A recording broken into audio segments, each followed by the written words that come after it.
Os agradezco de nuevo esta noche que hayáis hecho el esfuerzo de venir, algunos de muy lejos, y confío que el tiempo que vamos a pasar juntos sea de bendición para nuestra vida, que el Señor nos enriquezca, que tengamos una renovada experiencia del amor que el Señor nos tiene y también del amor que nos tenemos los unos a los otros. Recuerdo que estamos arrancando de un texto del apóstol Pablo en Romanos 13, en el que dice: no debáis a nadie nada, sino el amaros unos a otros, porque el que ama al prójimo ha cumplido la ley. Y ayer estábamos intentando profundizar un poco en qué consiste esto de amar, cómo realmente podemos amar, cómo se ama. Yo estoy planteándose estos días la cuestión de si realmente la gente a la que decimos amar se siente amada por nosotros. Y ayer estábamos considerando el tema de... ¿Alguien se acuerda del tema que estábamos considerando ayer? Amar es comprender. Exacto, gracias Emilio. A ver, es que yo no me acordaba. Amar es comprender. Esta noche, tal como os dije ayer, vamos a hablar de que se ama perdonando. El tema del perdón me es muy querido, posiblemente porque yo necesito con mucha frecuencia que se me perdone. Y es un tema que seguramente puede conmover nuestros corazones en esta noche.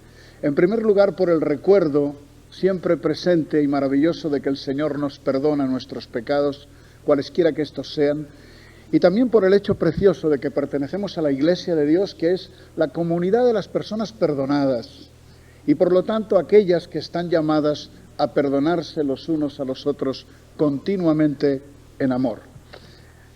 Cuando una persona se siente perdonada, se siente amada. Yo os decía ayer que cuando una persona se siente comprendida, se siente amada. Y esta noche os digo que cuando una persona se siente perdonada, se siente amada. Y el perdón es la consecuencia lógica de la comprensión. Ayer decíamos que hay que comprender a las personas. ¿Para qué? Pues para poder perdonarlas, para poder entender que son polvos. ¿Acordáis del texto del otro día? El perdón es también la evidencia del amor. Cuando perdonamos, estamos manifestando hasta qué punto queremos a la persona. Si es que perdonamos de verdad, que de eso es de lo que tenemos que hablar en esta noche. Hay un texto muy hermoso en el libro de los Proverbios que dice: el odio despierta rencillas, pero el amor cubrirá todas las faltas.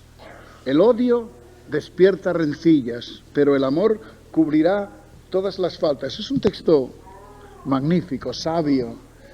Cuando hay una actitud de menosprecio, de odio, un sentimiento extraño hacia los demás, se suscitan las rencillas, se producen las peleas, las agresiones verbales o físicas, los silencios que son tan desgarradores la mayoría de las veces, la incomunicación los unos con los otros. Pero el amor cubre todas las faltas, no en el sentido de cubrirlas, de olvidarlas, no es esta la idea, como si no existieran, sino que la actitud amorosa de una persona hacia los demás cubre las faltas, en el sentido de que hace que las faltas estén en el lugar que les corresponde. Hablaremos de esto más adelante. Yo entiendo la Iglesia, hermanos, a la luz de la palabra, y creo que también vosotros, como la comunidad del perdón. En ningún lugar en la tierra, como en la Iglesia de Dios, se ha de manifestar el talante perdonador.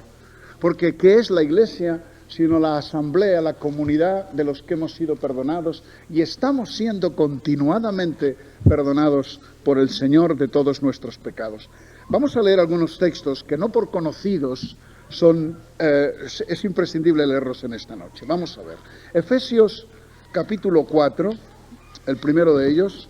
Yo voy a intentar resistirme a la tentación de explicar demasiado porque quisiera acabar el tema esta noche. Efesios 4, vamos a comenzar a leer en el verso 25. Recomendaciones del apóstol Pablo, escritas hace casi 2000 años para los cristianos de la iglesia de Éfeso, y que por la providencia y por la misericordia de Dios en esta noche en armilla podemos leerlas y sentir que estas palabras también fueron dictadas para nosotros, también tienen que ver con nuestra vida de relación como iglesia. Versículo 25 de Efesios capítulo 4. Por lo cual, desechando la mentira, hablad verdad cada uno con su prójimo. ¿Os acordáis quién es nuestro prójimo? ¿Os acordáis de ayer? porque somos miembros los unos de los otros. Airaos, pero no pequéis. No se ponga el sol sobre vuestro enojo, ni deis lugar al diablo. El que hurtaba no hurte más, sino trabaje, haciendo con sus manos lo que es bueno, para que tenga que compartir con el que padece necesidad. Ninguna palabra corrompida salga de vuestra boca, sino la que sea buena para la necesaria edificación, a fin de dar gracia a los oyentes. Y no contristéis al Espíritu Santo de Dios, con el cual fuisteis sellados para el día de la redención. Quítense de vosotros toda amargura, enojo, ira, gritería y maledicencia y toda malicia. Antes ser benignos, notad esta palabra, benignos, bondadosos, unos con otros, misericordiosos, perdonándoos unos a otros, como también, o de la manera como también os perdonó a vosotros Dios en Cristo. O como Dios también os perdonó a vosotros en Cristo, según esta versión del 60. Sed benignos unos con otros, misericordiosos, perdonándoos unos a otros, como Dios también os perdonó a vosotros en Cristo. ¿Qué sentimientos produce en vosotros una lectura como esta? Cuando yo estaba ahora leyendo, me venía a la mente un pensamiento. Recordaba aquella conversación que una vez sostenían dos cristianos, y el uno le decía a otro: chico, yo estoy preocupadísimo, me preocupa porque hay muchas cosas de la Biblia que no entiendo. Y el otro le dijo: pues sabes una cosa, a mí las que me preocupan son las que entiendo. Esas son las que me preocupan realmente. Y es que la palabra de Dios es comprensible en lo esencial.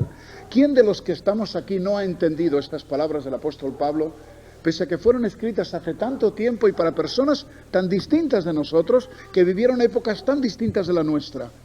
Pero es que es la esencia de la palabra de Dios. Esta benignidad los unos con los otros, esta actitud que refleja el carácter de Dios, que es benigno para con los hombres. Dice, unos con otros y misericordiosos. Tener misericordia de la situación de cada cual. Y perdonándoos, ¿podemos perdonar nosotros como Dios perdona? Porque es lo que dice aquí. Perdonándoos unos a otros como Dios también os perdonó a vosotros. Es decir, con el perdón de la misma calidad que el perdón de Dios. ¿Podemos perdonar nosotros como Dios perdona? Podemos perdonar. Veréis, hay un refrán castizo que reza: errar es humano, perdonar, divino. ¿No es así? Errar es humano, perdonar, divino. Pues muy bien, nosotros como seres humanos erramos y como hijos de Dios perdonamos. Porque en nosotros se da la doble naturaleza. Somos hijos de Adán, por lo tanto tenemos la tendencia a errar y nos equivocamos. Erramos y es humano y hemos de admitirlo. Y hoy me equivoco yo y mañana me vuelvo a equivocar yo y al día siguiente otro. Pero perdonar es divino. Y los hijos de Dios tenemos como camino propuesto por el Señor el camino del perdón. ¿Por qué? Porque somos hijos de Dios. Porque tenemos su naturaleza. Y perdonar es lo natural en nosotros. Ahora, si nos preguntábamos cómo amar, nos tenemos que preguntar hoy también cómo perdonar. Y de eso hablaremos. Vamos a leer otro pasaje en la carta a los Colosenses, en el capítulo 3. Colosenses 3, y leeremos a partir del verso 12. Colosenses 3, 12. Algunos dicen, mientras buscáis el texto os lo comento, algunos dicen, si fuéramos como los cristianos del primer siglo, qué gente tan maja. Pues sí y no, había gente maja y había gente que no lo era como hoy. Y si era necesario recomendar todas estas cosas a aquellos cristianos, es porque eran como nosotros, hechos del mismo material que nosotros, capaces de grandes cosas y capaces también de muchas pequeñeces. Y es importante darnos cuenta de que es el material con el que Dios trabaja. Como dice la Escritura, Dios ha encerrado su tesoro en vasos de barro. Dice este texto tan hermoso en el capítulo 12, versículo 12 del capítulo 2. Vestíos, del capítulo 3. Vestíos pues como escogidos de Dios, santos y amados, ¿de qué? De entrañable misericordia. De una misericordia que viene desde las entrañas. Y la palabra entrañas habla de lo más profundo, de lo más recóndito del ser humano. de entrañable misericordia, de benignidad, otra vez esta hermosa palabra, esta actitud benigna hacia los demás, de humildad, de mansedumbre, de paciencia, soportándoos unos a otros. Y si fuéramos perfectos no tendríamos que soportarnos, tenemos que soportarnos porque somos imperfectos, soportándoos unos a otros y perdonándoos unos a otros si alguno tuviere queja contra otro. De la manera que Cristo os perdonó, así también hacedlo vosotros. Y sobre todas estas cosas, vestíos de amor, que es el vínculo perfecto. Porque el vínculo perfecto, lo que nos une realmente es el amor de Dios. Y el amor de Dios se expresa comprendiendo, como decíamos ayer, perdonando, como estamos diciendo esta noche. El apóstol Pedro dice en su primera carta: ante todo tened entre vosotros ferviente amor, porque el amor cubrirá multitud de pecados. Exactamente las mismas palabras que leíamos en el libro de Proverbios. Hay una traducción que dice así: ante todo, amaos entrañablemente unos a otros, pues el amor alcanza el perdón de los pecados, pues por muchos que sean. El perdón auténtico no solo beneficia a la persona que ha sido perdonada, beneficia a la persona que perdona.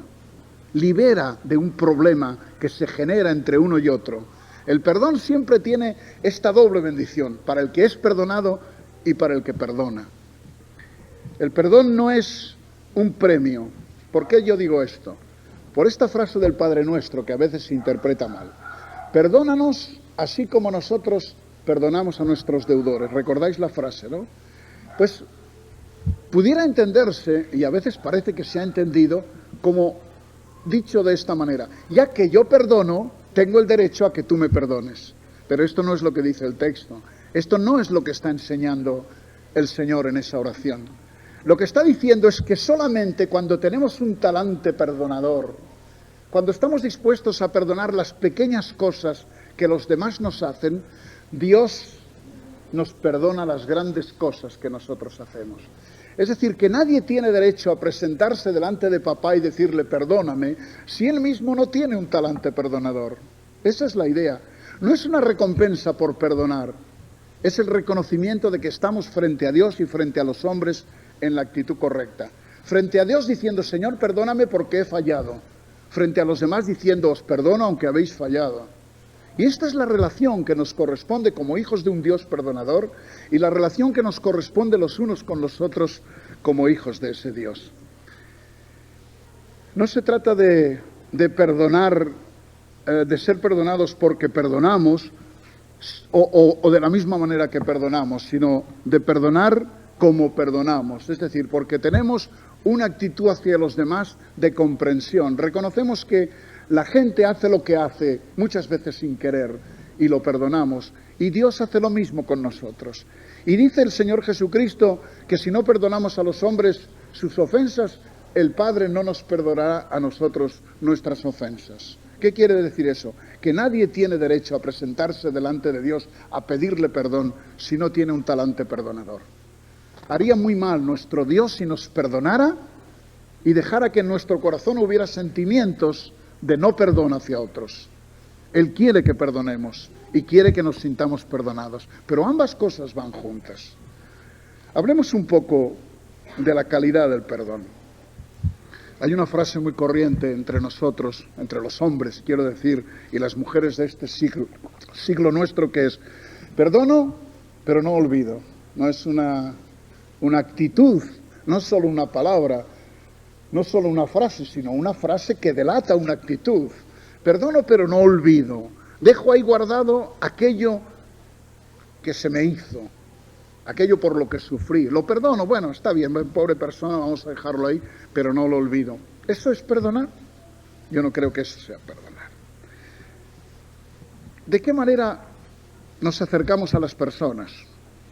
¿Os acordáis de la parábola del hijo pródigo? No la vamos a explicar, pero recordaréis que cuando el hijo vuelve a su casa, el padre le recibe con los brazos abiertos y le dice a los criados que preparen una gran fiesta, que maten el becerro grueso, que le pongan sandalias sobre sus pies, un vestido nuevo, un anillo sobre su dedo. Es decir, mi hijo muerto era ya revivido. Qué hermoso, ¿verdad? Pero hay otro hermano. Otro hermano que vuelve del trabajo, del tajo donde ha estado trabajando toda su vida, el hermano mayor, y se encuentra con que aquel hijo, aquel hermano suyo, que menospreció a su padre y la hacienda de su padre, que cogió la parte de la herencia y se la malgastó por ahí de manera horrible, ahora vuelve, su padre no solamente le recibe en casa, sino que además le hace cosas que nunca le hizo a él. Y se enfrenta a su padre, y además con mucha justicia. Y dice, papá, esto no hay derecho. No hay derecho. Yo creo que ese hombre tenía razón desde este punto de vista. Desde el punto de vista de lo que era justo, este hombre tenía razón. Tú no me has hecho nunca ninguna fiesta. Yo vengo trabajando. Yo no abandoné el hogar. Yo no cogí lo que te había costado a ti y al abuelo quizá ganar muchos años y me lo malgasté por ahí. A mí no me has hecho nunca fiesta. Y ahora viene mi hermano que ha dilapidado lo que le diste y lo recibes y le das una fiesta. Esto no es justo. No era justo. Pero ¿cuál era el secreto de ahí? Porque el Padre fue movido a misericordia.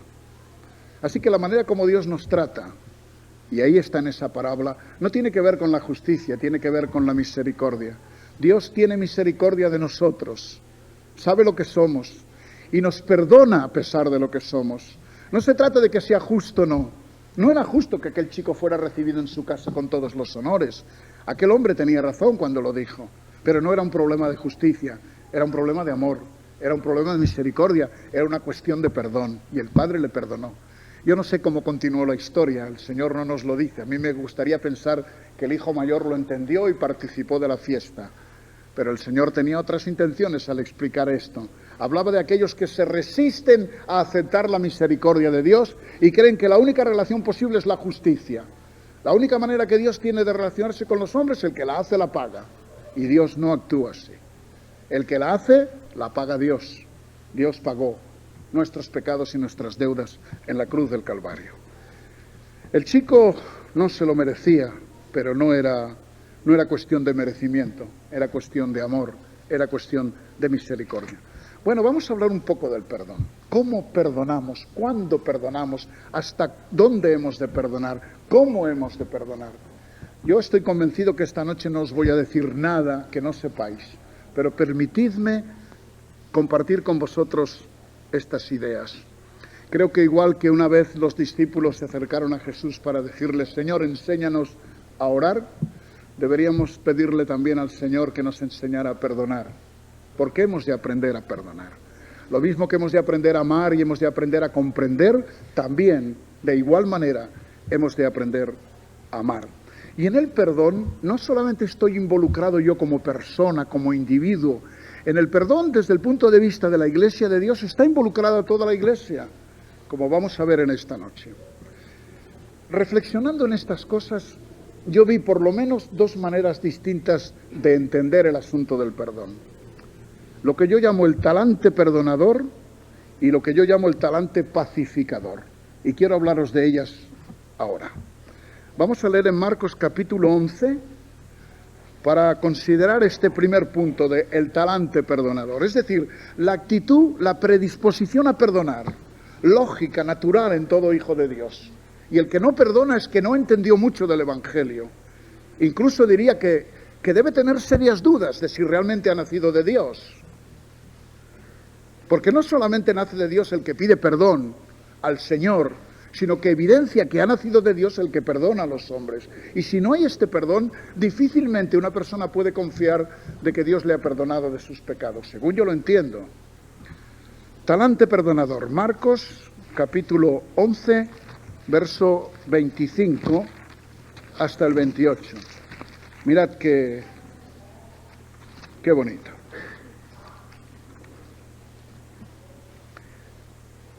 Y cuando estéis orando, perdonad si tenéis algo contra alguno, para que también vuestro Padre que está en los cielos os perdone a vosotros vuestras ofensas. Porque si vosotros no perdonáis, tampoco vuestro Padre que está en los cielos os perdonará vuestras ofensas. Está claro, ¿verdad? El Señor dice, bueno, está hablándoles de la oración y de la actitud y del poder de la oración, porque está diciendo, cuando os digo que todo lo que pidierais orando, creed que lo recibiréis y os vendrá. Está hablando del poder de la oración y a continuación dice, pero un momento, cuando estéis orando, si queréis tener poder, En la oración, si queréis ser escuchados, si queréis ser perdonados, tenéis que tener una actitud de perdón. Así que si en el momento de orar os acordáis de que tenéis algo contra alguien, perdonadlo. Esto es lo que yo llamo el talante perdonador. Que en cualquier momento estamos orando al Señor y buscando su poder y su dirección, personalmente o como iglesia. Y entonces nos damos cuenta de que hay un problema que hay que resolver. Y de inmediato hay un talante perdonador. Antes de que se presente la oportunidad de resolver el problema, ya tenemos la disposición a perdonar. El talante perdonador. Y con este talante nos podemos acercar a un Dios que tiene ese talante, esa disposición continua para perdonar. Y es el perdón en lo íntimo, es decir, en mi corazón. Es como aquella otra cosa que dice el Evangelio. Cuando vayas a presentar tu ofrenda al altar, pues si tienes un problema con tu hermano, ve primero y resuelve ese problema y luego ven y presenta la ofrenda. Porque ¿cómo podemos acercarnos a un Dios que es amor y es perdonador, atesorando en nuestros corazones sentimientos de reprobación hacia otros? Imposible, es imposible. Dice el Señor que no es posible, que ya podemos estar orando. A veces las personas dicen, algunos cristianos dicen, a la iglesia le falta poder, lo que la iglesia necesita es más, ¿qué dicen? Más poder, más poder. Yo digo que no, que lo que la iglesia necesita es más amor. Y cuando tenga más amor tendrá más poder. Cuando tenga capacidad de perdón, cuando arregle las cosas, cuando la relación de los hijos de Dios con los hijos de Dios y con los de afuera sea limpia y honesta y correcta, vendrá el poder de Dios. Yo lo creo así. Yo creo que el poder de Dios tiene que ver con el amor de Dios, con el carácter de Dios. Una buena relación con Dios y una buena relación los unos con los otros es la clave de que Dios actúe poderosamente en medio de nosotros y a través de nosotros. Ahora, esto es lo que yo llamo el talante perdonador. Y parece muy sencillo, ¿verdad? Yo estoy orando, me acuerdo de un problema. Señor, sí, tú sabes que yo perdono a ese hermano, a esa hermana, lo que me hizo está perdonado. Señor, tú sabes que es verdad y posiblemente es verdad. Y peor sería si no lo fuera. Pero hay otra manera de perdonar mucho más difícil. Mucho más difícil. Lo que yo llamo el talante pacificador. Si queréis acompañarme a Lucas 17, lo vamos a ver. Lucas 17. Ya sé que no voy a sorprender a nadie con lo que voy a decir, pero lo he de decir. Lo he de recordar en esta noche.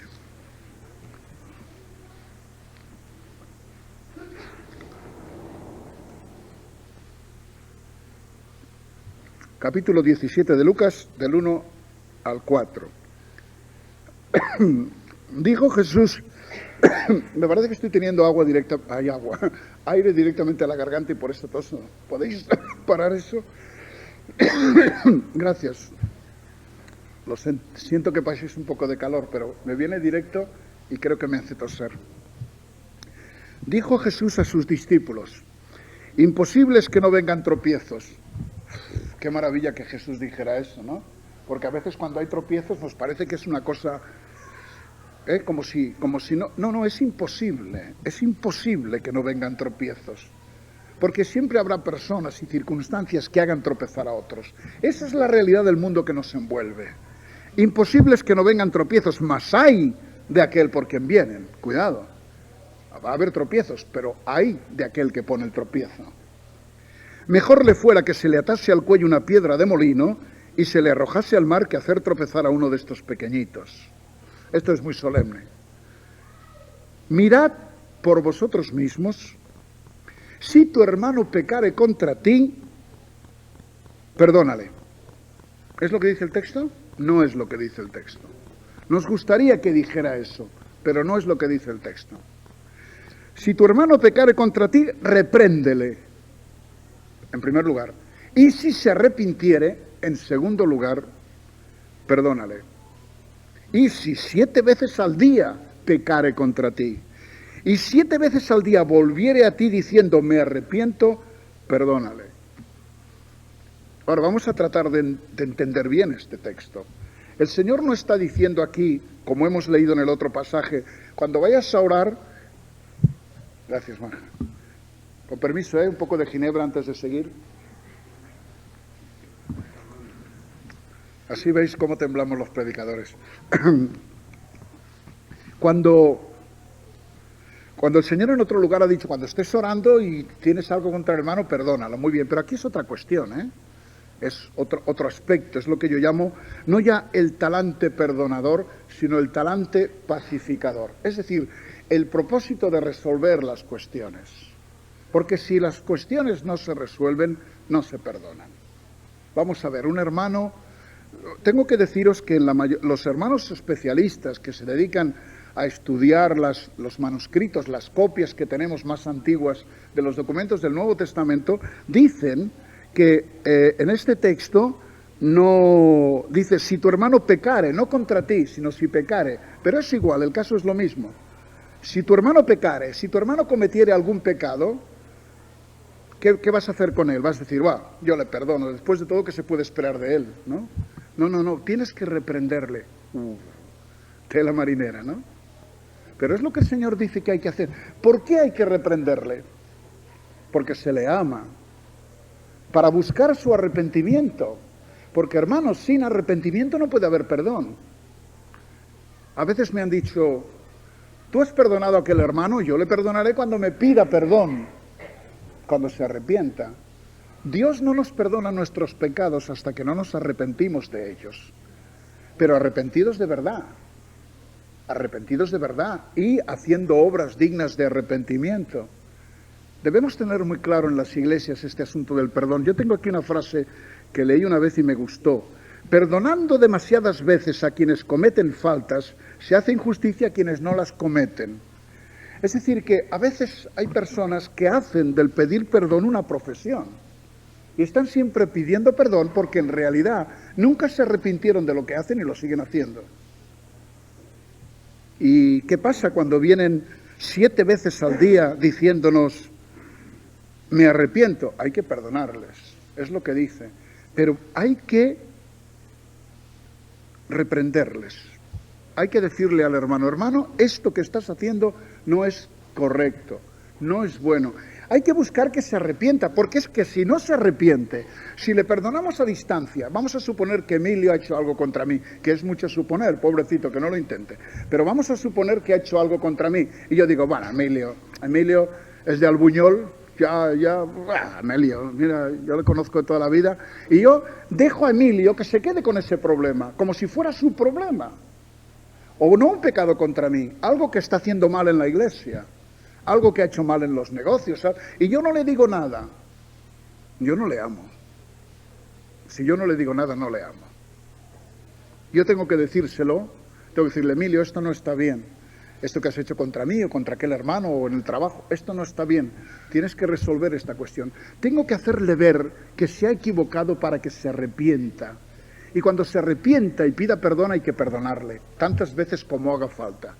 Pero hay que buscar el arrepentimiento, y el arrepentimiento no viene hasta que no hay convicción de pecado. Yo no me puedo acercar a una persona y decirle, oye, te perdono. Esa persona me dice, ¿a mí de qué me tienes tú que perdonar? Primero tendré que demostrarle que hay algo de qué perdonarle. Y eso tengo que hacerlo. ¿Por qué? Porque le amo. El perdón a distancia, que se practica tanto en las iglesias cristianas, bueno, yo le perdono, eso muchas veces es simplemente una escapada. No es una evidencia de amor muchas veces. Es más bien un deseo de eliminar problemas. Creemos, lo que estamos haciendo es ahondando los problemas. Porque aquello que no se ha perdonado, no se ha resuelto. Por eso yo digo que este es el talante pacificador. Buscar la conciliación, restaurar la relación, arreglar el problema. Con los problemas se puede hacer lo que dicen que antiguamente hacían algunas amas de casa poniendo la basura debajo de la alfombra. Yo no lo voy a hacer nunca, a ningún hombre tampoco, pero dicen que lo hacían, ¿no? Bueno, se puede hacer, evidentemente, pero eso no resuelve el problema de la suciedad. Hay que limpiar a fondo. Y para limpiar a fondo a la persona que ha pecado, tiene que tener cerca de él algún hermano o alguna hermana que la quiera lo suficiente como para decírselo. ¿Por qué? Porque ese hermano no puede vivir en su pecado. Porque va a afectar su vida. Porque el Espíritu de Dios estará triste en su vida. Porque afectará la relación con los suyos. Porque frenará el poder de la iglesia. Y eso hay que resolverlo. Y no es diciendo, bueno, mira, le perdonamos. No, no es eso. No es eso. Hay que ir al hermano y decir, hermano, esto está mal. Y algunos dicen, es que a veces cuando te acercas a un hermano y le dices que esto está mal, se pone así. Bueno, vamos a hablar de esto dentro de un momentito, porque mirad, la palabra de Dios no nos deja salidas, ¿eh? No hay justificaciones. El Señor nos dice muy claramente lo que hay que hacer en esta cuestión del perdón. ¿Os acordáis de aquella expresión tan hermosa? Bienaventurados los pacificadores, porque ellos serán llamados o reconocidos hijos de Dios. El talante de los hijos de Dios es el pacificador. ¿Pero qué es el pacificador? No es el que huye de los problemas para que haya paz, sino el que pelea para que haya paz, que no es lo mismo. Algunas personas confunden la actitud así fría y alejada de los problemas, diciendo, no, yo es que quiero paz. Eso no es paz. Eso no es paz. La paz viene después de resolver los problemas bélicos. Y si hay un problema de enfrentamiento y un problema de pecado, hasta que ese problema no se resuelve no puede haber paz. Puede haber apariencia de paz, como puede haber en un pantano el agua quieta y reposada, pero métete dentro y verás cómo te hundes. No es eso. Los problemas hay que encararlos y hay que resolverlos para poder perdonarlos, porque perdonar es amar. Yo no amo a mis hermanos si no soy capaz de decirles, hermano, esto está mal. Esto está mal. Y como yo te quiero que lo resuelvas, que te des cuenta, que pidas perdón al Señor o a la persona que has ofendido. Y el Señor o quien sea te van a perdonar y podrás seguir adelante, limpio de este problema en tu vida.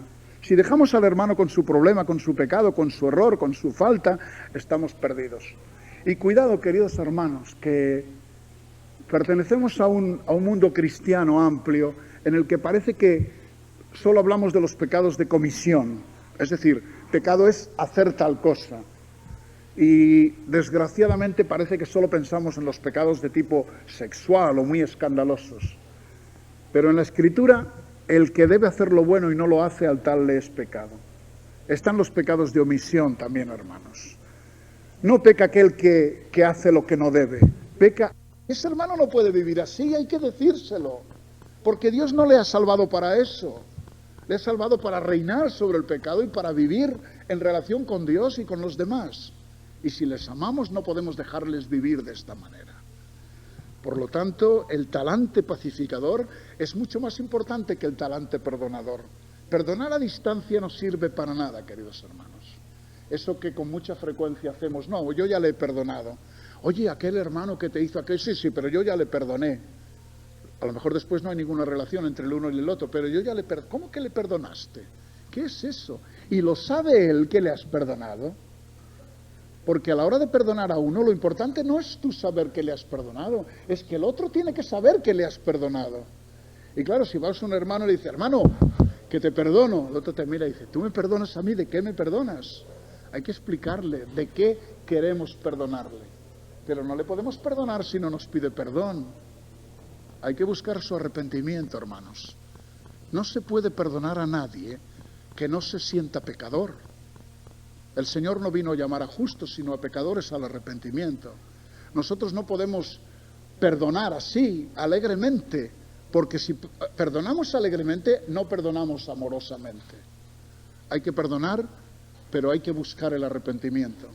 Y para buscar el arrepentimiento hay que demostrarle al pecador que es un pecador, que ha fallado, y que Dios no quiere que viva así, y que tiene que cambiar de actitud, y que tiene que volver al Señor. Y hay que decírselo naturalmente con amor, no desde la posición del que ha superado todos los pecados, porque eso es falso, sino con aquella actitud que la Biblia dice, el que cree estar libre, mire que no caiga, o el que crea estar fuerte, mire que no caiga, porque hoy puedo ser yo, pero mañana puede ser el otro. Bueno, vamos a leer unas cosas de Santiago, os las leo solamente, y después miraremos dos pasajes preciosos que ilustran lo que estoy pretendiendo compartir con vosotros. Santiago dice, hermanos míos, si uno de vosotros se aleja de la verdad y otro le vuelve al buen camino, no os digo que lo busquéis porque lo estoy leyendo en otra traducción, pero para los que anotáis es Santiago 5:20. Hermanos míos, si uno de vosotros se aleja de la verdad y otro le vuelve al buen camino, sabed que aquel que convierte de su extravío a un pecador, le salvará de la muerte y alcanzará el perdón de los pecados por muchos que sean. Esto es estupendo.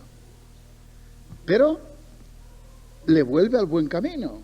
Para volver a alguien al buen camino hay que ir al mal camino donde está y traerle. ¿O no es así? Si nos dicen, oye, que Curro, digo Curro porque tengo un hermano muy querido en Zaragoza que se llama Curro, no por el Curro de Sevilla, oye, que Curro se ha extraviado ahí después de Órgiva y no sabe por dónde hay. Yo digo, ya lo encontrará, ¿no? Si yo le quiero traer otra vez, yo que conozco el camino tengo que ir y buscarle, aunque me den las tantas de la noche, y traerle otra vez. Si no, ¿le amo realmente o no le amo? ¿No me preocupa o no que le coja la noche ahí arriba, que le pueda pasar cosas, que le pueda hacer daño? Hay que ir a la persona y traerla al buen camino. Y si la convertimos de su extravío, la salvamos de la muerte. Y yo creo que Santiago no está hablando solamente aquí de la muerte en el sentido eterno, sino de vivir en pecado, que es vivir en muerte, alejado de la vida de Dios. Y alcanzará el perdón de pecados por muchos que sean. Así que, queridos hermanos, hay un ministerio de perdón que el Señor ha puesto en nuestras manos, que es la evidencia del amor. Y una persona que se siente perdonada, se siente amada.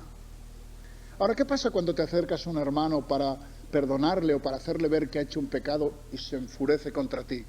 ¿No tenemos salida? Claro que tenemos salida. Claro que tenemos salida. Vamos a leer estos dos preciosos pasajes. Mateo 18, el primero. Mateo 18, verso 15. Parece como si el Señor... parece como si el Señor no, es que es realmente el Señor conocía el corazón humano y sabía cuáles eran los problemas con los que nos íbamos a encontrar los hombres y las mujeres de Dios a la hora de perdonarnos y a la hora de perdonar a los que todavía no son de Dios, en el sentido que nosotros lo entendemos, que no han entregado sus vidas al Señor, no que no son de Dios en el sentido de que no sean propiedad suya, porque todos los hombres son de Dios. Dice en el versículo 15 de Mateo 18, por tanto, si tu hermano peca contra ti, o si peca como queráis, ve y repréndele estando tú y él solos. Si te oyere, mirad qué frase más bonita, has ganado a tu hermano. ¿No os parece bonito esto? Has ganado a tu hermano, que tu hermano estaba perdiéndose y tú le has ganado. ¿Por qué? Porque has ido a solas, sin ruido, no has ido a otros para hablarles del pecado de ese hermano, no, has ido a él y le has dicho, hermano, esto no está bien, tú eres un hijo de Dios y esto no está bien, esto que has hecho, esto que has dicho, esto que no has dicho, esto que no has hecho, es pecado. Si te oye, has ganado a tu hermano. Y cuando el Señor dice si te oye, es porque cabe la posibilidad de que no te quiera escuchar, evidentemente. Mas si no te oyere, dice en el versículo siguiente, toma aún contigo, y me gusta este aún, es decir, vuelve a intentarlo. No digas, es que con este no se puede hablar, es que cualquier cosa que le dices se pone de uñas, y vamos a dejarle que viva su vida. ¿Cómo su vida? Es que él puede vivir su vida independientemente de ti. No puede, es parte del cuerpo de Cristo. Y lo que le afecta a él te va a afectar a ti en tu vida. Mas si no te oyere, toma aún contigo a uno o dos, para que en boca de 2 o 3 testigos conste toda palabra. Hay que volver a intentarlo. Hermano, mira, ahora vengo con estos otros hermanos. Yo siempre aconsejo que se busquen hermanos que tengan las simpatías de la persona a la que vamos a hablar. Mira, hermano, aquello que te dije te lo vuelvo a decir delante de estos hermanos, que son testigos de lo mismo. No solo que son testigos de esta conversación, sino que son testigos de lo que yo te he dicho. Hay esto y esto y esto, y esto no es correcto, hermano. Si no los oyere a ellos, porque cabe la posibilidad de que no los oiga, queridos hermanos, dilo a la iglesia, a la congregación de la que formáis parte, porque eso afecta a la vida de la iglesia. Afecta a la vida de la iglesia. Y si no oyere a la iglesia, tenle por gentil y publicano. ¿Qué significa esto? Tenle por gentil y publicano. Despréciale, no. entiende que es una persona que todavía no ha aceptado el Evangelio. Eso es lo que quiere decir. Entiende que es una persona que todavía no se ha convertido al Señor, que no tiene el Espíritu de Dios, porque el Espíritu de Dios la llevaría al arrepentimiento. Y viendo que un hermano se acerca a él y le amonesta, y viendo que otros hermanos se acercan a él, y que la iglesia le amonesta para resolver su vida, y no queriendo, es que esta persona no tiene conocimiento de Dios. Así que deja de tratarle como a un hermano en la fe, y comienza a tratarle como una persona que tiene que convertirse todavía. Predícale el Evangelio de Jesucristo. Porque una reacción rebelde contra un hermano que viene amorosamente, contra varios hermanos y contra la iglesia, no es más que una actitud de rebeldía contra el Señor mismo. Así que tenle por gentil y publicano. No le tengas como alguien que forma parte del cuerpo de Cristo, porque esa manera de reaccionar frente a la reprensión no viene de Dios. De cierto os digo, hasta el versículo más adelante, sí. De cierto os digo que todo lo que atéis en la tierra será atado en el cielo, y todo lo que desatéis en la tierra será desatado en el cielo. Y tiene que ver con el perdón de los pecados. Desgraciadamente, en algunos sectores del cristianismo, este texto se lo aplicaron solamente a aquellos que creen que tienen el poder de perdonar los pecados a los demás. Pero aquí no se trata de eso, ¿verdad? Otra vez os digo que si dos de vosotros se pusieren de acuerdo en la tierra acerca de cualquier cosa que pidieren, les será hecho por mi Padre que está en los cielos. Y ahora viene un texto, queridos hermanos, que es uno de esos textos que nos gusta a nosotros repetir y que se nos llena la boca cuando lo pronunciamos y el corazón de alegría. Porque donde están dos o tres congregados en mi nombre, allí estoy yo en medio de ellos. ¿Verdad que es un texto que hemos repetido muchas veces? Sobre todo cuando nos juntamos un grupito pequeñito y decimos, bueno, no importa, hermanos, solamente somos 3 o 4, pero ahí donde estamos 3 o 4 está el Señor. Y es verdad, pero ¿en qué contexto dice el Señor esto? Si yo no lo entiendo mal, y creo no entenderlo mal, el Señor no está diciendo aquí, estad felices de que yo estoy donde hay 2 o 3, sino cuidado, que aunque seáis 2 o 3, yo estoy ahí. Y a ver cómo relacionáis los unos con los otros. Que yo estoy en medio, que no hace falta que sea una gran congregación, basta con que 2 estén ahí, yo estoy en medio. Y eso tiene que traer solemnidad a vuestras relaciones. Es que os tenéis que poner de acuerdo, tenéis que resolver los problemas, tenéis que perdonar, tenéis que reprender, tenéis que resolver las cuestiones porque yo estoy en medio. Así que está muy bien cuando decimos, no importa que seamos poquitos, el Señor está con nosotros, es verdad. Él dijo, yo estaré con vosotros todos los días hasta el fin. Pero en este contexto, lo que se está diciendo es, poneos de acuerdo, resolver las cuestiones aquí en la tierra, porque lo que no se ate y se resuelva en la tierra, habrá que hacerlo allí. Resolverlo todo y acordaos que aunque seáis poquitos, yo estoy en medio vuestro. Así que, queridos hermanos, no olvidemos nunca la presencia del Señor en medio de su iglesia, a la hora de tratarnos los unos a los otros, y de tratar a los hermanos por los cuales Cristo murió, porque esto es muy solemne. Yo me tiemblo a veces con la facilidad con que los hijos de Dios a veces tratamos a otros hijos de Dios, e incluso a personas que no son hijos de Dios en el sentido pero son hijos de Dios en el sentido de que son criaturas suyas. Entonces se le acercó Pedro, después de oír esto, y le dijo, Señor, ¿cuántas veces perdonaré a mi hermano que peque contra mí? ¿Hasta 7? Jesús le dijo, no te digo hasta 7, sino aún hasta 70 veces 7. Es decir, es un número, el 7 es un número del completo, es decir, le tienes que perdonar siempre, a la luz de lo que hemos dicho antes, siempre que esa persona se arrepienta, naturalmente. ¿Y cómo se puede arrepentir? Pues si hay alguien que le ama lo suficiente como para ir a su lado y decirle, has pecado. Y entonces el Señor cuenta una parábola. Hoy me vais a permitir unos minutitos más. Señor presidente, ¿me puede tomar unos minutitos más? Bueno, si alguien tiene que marcharse, por favor, que se espere. Bueno, el verso 23, el Señor cuenta una parábola. Por lo cual, en vista de lo que os acabo de decir del perdón, el reino de los cielos, y el reino de los cielos no es algo que está ahí, lejos, tiene que manifestarse en su gloria, pero ya está el reino de los cielos. El reino de los cielos entre vosotros está, el rey ya está en medio de su pueblo. El reino de los cielos es semejante a un rey que quiso hacer cuentas con sus siervos. Y comenzando a hacer cuentas, le fue presentado uno que le debía 10.000 talentos. Mucho dinero, que diría Solchaga, mucho dinero. A este, como no pudo pagar, ordenó su señor venderle y a su mujer e hijos y todo lo que tenía para que se le pagase la deuda. Bueno, vamos a todo lo que tiene lo vamos a vender y algo recuperaremos del dinero. Entonces aquel siervo, postrado, les suplicaba diciendo: Señor, ten paciencia conmigo y yo te lo pagaré todo. Pero por favor, mi mujer, yo, esclavos, por favor, no, las cosas me han ido mal.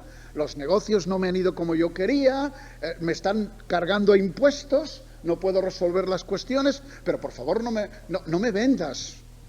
El señor de aquel siervo, movido a misericordia, otra vez esta estupenda expresión, le soltó y le perdonó la deuda. O sea, vale, no, me has convencido. No que me la pagarás más adelante, olvídate de la deuda. De todas maneras, yo no necesito tu dinero, así que me has convencido. No voy a atentar contra ti, tus bienes, tu esposa. Adelante, te perdono. Mira, me siento conmovido por lo que me has dicho. Sí, vive tranquilo. Y aquel siervo salió, imaginaos, si alguno de nosotros Hacienda nos hiciera lo mismo, ¿verdad? Pero saliendo aquel siervo, halló a uno de sus consiervos, uno como él, no era el reino, era uno como él, que le debía 100 denarios, solo 100.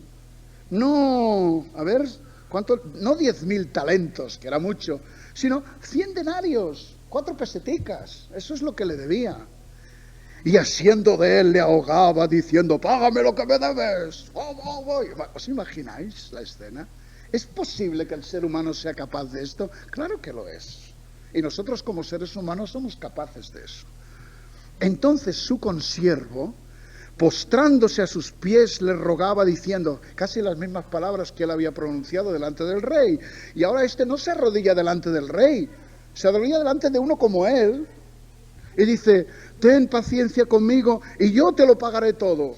Mas él no quiso, sino fue y le echó en la cárcel hasta que pagase la deuda. Qué pena si la parábola se hubiese terminado aquí, pero aquí no se termina la parábola. Viendo sus consiervos los otros lo que pasaba, se entristecieron mucho y fueron y refirieron a su señor todo lo que había pasado. Entonces, llamándole su señor, le dijo: siervo malvado, toda aquella deuda te perdoné porque me rogaste.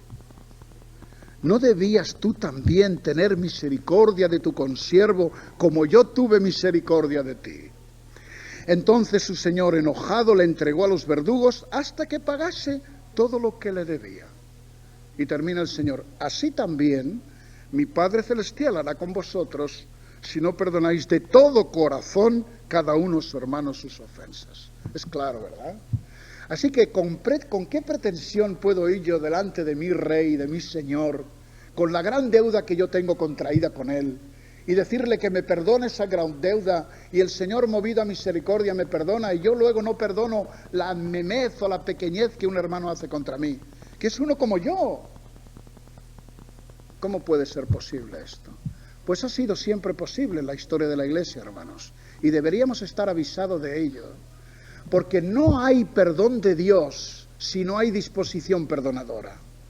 Si yo no estoy dispuesto a perdonar las pequeñas deudas que los hermanos tienen contraídas contra mí, no tengo ningún derecho a esperar que papá me perdone las muchas deudas que yo tengo contraídas contra él. Es imposible. Si yo quiero sentir en mi corazón esa sensación preciosa y relajante de que me siento perdonado, Dios no me la va a permitir si yo no tengo una actitud de perdón.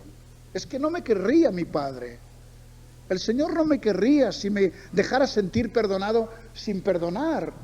Es que Él quiere que me sienta perdonado, pero me dice: para sentirte perdonado tienes que perdonar. Porque el amor tiene una relación vertical hacia arriba y una relación horizontal. Y si tú estás horrorizado por tus culpas y me pides perdón, yo lo hago. Pero cuidado con qué actitud lo haces. No eres capaz de ¿Cómo era aquello? De antes de sacar la paja en el ojo de tu hermano, saca la viga que está en tu ojo. ¿Qué sentido del humor tenía Jesús? ¿Os imagináis a uno con una viga en un ojo tratando de sacar la paja? Lo que le va a sacar es el ojo al otro. Y eso es lo que ocurre, que a veces intentando ayudar a alguno le sacamos el ojo porque no vemos. Porque no vemos. Hay que resolver nuestros problemas con el Señor antes de creer que estamos en condiciones de ayudar a los demás. Hay que estar perdonados y sentirse perdonados para tener el talante perdonador. Por eso decimos a las personas a quienes predicamos el Evangelio que nunca podrán tener un talante perdonador y amoroso si no sienten el amor de Dios perdonándoles a ellos. Si creen que Dios es un Dios justiciero al que hay que agradar para que nos perdonen, nunca entenderán el Evangelio. Porque el Evangelio es el Evangelio de la gracia y de la misericordia y la benignidad. Dios nos perdona porque no puede hacer otra cosa, porque Dios es amor. Y ahora nos dice, vosotros sois mis hijos, pues tampoco podéis hacer otra cosa, tenéis que perdonar. Y la última lectura, hermanos, en Lucas 7, uno de los pasajes más preciosos del Evangelio de Lucas. Precisamente Lucas, el único escritor gentil, no judío, del Nuevo Testamento, por lo que dicen los especialistas. Lucas 7, 36. ¡Qué escena, hermanos! ¡Qué escena! Voy a ver si la leo bien. ¡Qué escena! Uno de los fariseos, ¡ay, un fariseo! ¿Cuánto dijo el Señor contra ellos y contra su superficialidad, verdad? Uno de los fariseos rogó a Jesús que comiese con él. Se ve que eso de invitar a los predicadores ya se llevaba entonces, ¿verdad? Y habiendo entrado en casa del fariseo, el Señor se sentó a la mesa. Y así reclinado, a la manera así, con los pies extendidos. Entonces una mujer de la ciudad que era pecadora, y esto de pecadora es un eufemismo, lo que quiere decir es que era una prostituta, al saber que Jesús estaba a la mesa en casa del fariseo, trajo un frasco de alabastro con perfume.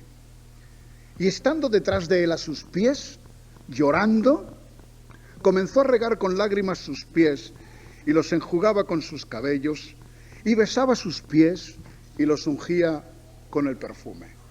Ahí lo es. Una mujer volcada a los pies de Jesús, ¿haciendo qué? Reconociendo quién es el Señor, expresándole su cariño, su amor, su gratitud. Cuando vio esto el fariseo que le había convidado, dijo para sí, si fuera profeta, conocería quién y qué clase de mujer es la que le toca, que es pecadora, es una prostituta, pero claro, él dice que es profeta, es profeta y viene una mujer como esta, le toca y él no dice nada, se deja tocar por una mujer así. ¿Qué tipo de profeta es este?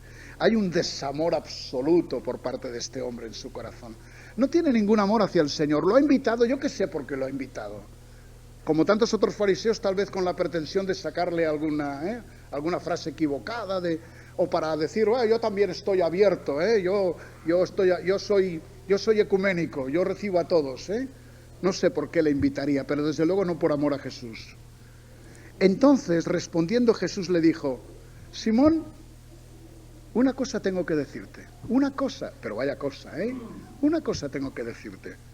Y él le dijo, di maestro, se puso bien así, a ver lo que me vas a decir. Yo de todas maneras tienes que ganarte la comida, yo te he traído aquí para que me digas algo. Pues te lo voy a decir. Un acreedor tenía 2 deudores, el uno le debía 500 denarios y el otro 50. Y no teniendo ellos con qué pagar, perdonó a ambos. Di pues, ¿cuál de ellos le amará más? Hombre, es fácil, ¿no? Incluso para un fariseo, ¿verdad? Respondiendo Simón dijo, pienso que aquel a quien perdonó más. Hombre, faltaría plus, ¿no? Claro. Y él le dijo, rectamente has juzgado. Qué bien, ¿cuánto sabes? ¿Cómo se nota que vas a misa todos los domingos o al culto todas las tardes? Y vuelto a la mujer, dijo a Simón, ¿ves esta mujer que has menospreciado tanto? Que yo no la conozco, ¿verdad? Pues mira, ¿ves esta mujer? Entré en tu casa y no me diste agua para mis pies, que es un detalle de reconocimiento a la persona que viene invitada. ¿No tuviste ese detalle conmigo? Mas esta ha regado mis pies con lágrimas y los ha enjugado con sus cabellos. Ya ves qué diferencia, ¿verdad? Tú no hiciste nada y ella lo ha hecho todo. No me diste beso, que es una salutación de cariño, de amistad, de reconocimiento, de buena educación. Mas esta, desde que entré, no ha cesado de besar mis pies. No ha venido a besar mi mejilla al estilo nuestro, mis pies. No ungiste mi cabeza con aceite, que es un detalle de reconocimiento de la persona que viene. No, mas esta ha ungido con perfume mis pies. ¿Veis que el contraste entre la cabeza y los pies, no? Por lo cual te digo que sus muchos pecados le son perdonados porque amó mucho, mas aquel a quien se le perdona poco, poco ama. Y a ella le dijo, tus pecados te son perdonados. Y los que estaban juntamente sentados a la mesa comenzaron a decir entre sí, ¿quién es este que también perdona pecados? Pero él dijo a la mujer, tu fe te ha salvado, ve en paz. Yo tengo subrayado esto de tu fe, porque a veces decimos que la salvación es por la fe, ¿no? Pero ¿el acto de esta mujer fue un acto de fe o fue un acto de amor? ¿Qué creéis? Fue un acto de fe expresado en amor. Fue un amor que expresaba su fe. Decidlo como queráis. Pero la fe que no se expresa en amor no es fe. Esta mujer creía en el Señor y fue al Señor a expresarle todo su corazón y toda su gratitud y a reconocer quién era el Señor, a amarle. La manera como está escrito este texto, los pecados le son perdonados porque amó mucho, pudiera llegarnos a la idea, pudiera llevarnos a creer equivocadamente que si amas mucho al Señor, el Señor te va a perdonar los pecados. Pero por lo que es toda la historia de los deudores, y como está traducido en otras traducciones, lo que está diciendo es lo siguiente: a quien mucho se le perdona, mucho ama. Esta mujer se siente perdonada, es una pecadora y se siente perdonada, y yo le confirmo su perdón, y me ama por eso. Me ama por eso, pero tú no me amas porque tú crees que yo no tengo que perdonarte a ti de nada. Tantos fariseos se acercaron a Jesús y cuando el Señor decía, hablando de los ciegos, decían, ¿es que nosotros también somos ciegos? O cuando hablaba de la gente libre, nosotros no somos esclavos de nadie. Y cuando le criticaban por estar con los pecadores y comer en una mesa con publicanos y con gente de mal vivir, él decía, pero es que yo no he venido a llamar a justos al arrepentimiento. Los justos no tienen de qué arrepentirse, los justos. Los que se creen justos simplemente porque cumplen con ciertas ceremonias religiosas. Van al culto, o van a misa, o hacen esto, pagan aquello, o dan limosnas, y eso ya les justifica delante de Dios sandeces, mentiras. Eso no es lo que la palabra de Dios dice. Entonces la persona que se cree buena, y que cree que Dios la va a aceptar porque es buena, a esa no hay que perdonarla de nada. Pero el Señor dijo que no había venido para estos. El Evangelio es para los pecadores. El Evangelio es la salud de Dios para los enfermos del corazón y del alma, como el Señor dijo. Los que están sanos no tienen necesidad de médicos, sino los que están enfermos. Y el Señor vino para sanar. A mí me gusta mucho la palabra salud. Ayer os hablaba de la palabra caritis, amor, o anteayer. En nuestras versiones actuales se habla de salvación. En las versiones anteriores se hablaba de salud. Y claro, la palabra salud suena a seguridad social, ¿verdad? Pero la palabra salvación hoy, ¿qué significa? Pero la palabra salud es la salvación que tiene que ver con toda la persona. El Señor viene a traer salud espiritual y moral y física para la persona. El Señor viene a curar a la persona integralmente, no viene a salvar nuestras almas, viene a curar a la persona. Él es el Salvador, el que trae la salud a nuestro ser. Pues bien, aquella mujer volvió a su casa con un corazón lleno de amor hacia el Señor. Realmente había entrado en aquella casa llena de amor hacia el Señor, porque el Señor la había perdonado mucho. Y aquel hombre no tenía ningún amor hacia el Señor, porque el Señor no tenía de qué perdonarle. Así que pudiera darse en esta noche aquí la circunstancia de que hubiera personas que se consideren tan buenas que no necesitan que Dios las perdone. Y a veces en la relación en la iglesia también ocurre. Hay hermanos que se creen tan justos y tan buenos y los demás son tan malos que no hace falta perdonarles de nada. Pero la comunidad de Dios es una comunidad de perdón. Y yo necesito que mis hermanos cuiden de mí Y si yo hago lo que no debo o no hago lo que debo, alguien que me ama lo suficiente tiene que venir y me lo tiene que decir y me tiene que reprender, para que yo me arrepienta, para que yo dé gracias al Señor por un pueblo que me ama hasta el punto de reprenderme cuando hace falta. Nunca dejemos, hermanos, de llamar la atención a los que caminan mal. Hemos de ganar al hermano. Nos deberíamos proponer en esta noche ganar al hermano y ganar a la hermana. Y tener esta actitud de que cualquiera de nosotros en cualquier momento puede caer en el camino. Y tenemos que formar parte de un pueblo en el que otros caminan bien y nos van a ayudar a levantarnos. Y a lo mejor seremos mañana nosotros que gracias a ellos caminaremos bien y les ayudaremos a levantarse a ellos. Porque esa es la Iglesia de Dios.